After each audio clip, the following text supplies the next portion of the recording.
जानुरी 9 रु टोकन थिला एपन टोकन पाइनु कहवा कथा कौन आम तो गरीब चाषी आम मैंने सुधरे आनिक चाष करूँ एपर टोकन कर देवाई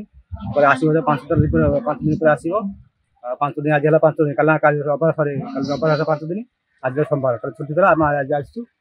से कहते आउ टार्गेट ना तेम जहाँ आम कहूँ केत दिन धान पड़ मो धान तो फेब्रुआरी 9 रु फेब्रुआरी 9 आज 17 तारीख धान टोकन धान भी आसी ना तो कहला तुम जाओ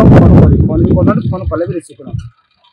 टोकन कहीं दौन कहीं दौन देखिए मुझे किंतु ये बेपारी हाथ अच्छी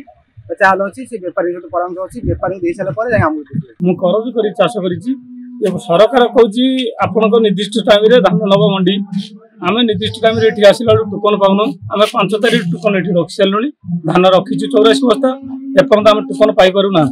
9 तारीख टोकन अच्छी 4 तारीख टोकन अच्छी मैंने दौना आम अपस्त हो बार बार कहते टार्गेट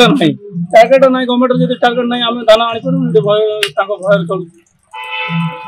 15 दिन है धान धान 84 बस्ता पड़ी 50 4 तारीख 50 क्विंटाल अच्छी 9 तारीख 2टा अच्छी गोटे 30 क्विंटाल गोटे अच्छी 38 क्विंटाल 57 किले आम धान दे आम ये चाहूँ आमको टोकन दि जाए आम जो कहे आम से नहीं धान थोड़ी हईराण कहीं कहली आसतु टार्गेट आसलु टोकन देवी किसी असुविधा नहीं टोकन के मिलिया कथा टोकन तो जो डेट से डेट मिलिया कथा टोकन अपन सन पाइना टार्गेट को शॉर्ट आछि छोटे धान पड़ी जाइबो के दिन नहीं पड़ी गई टार्गेट आसीबो आज कल भीतर आसला बर्तन दिया जो टोकन कथा से अछि फाइनल करछि कमिटी जा कहिछि।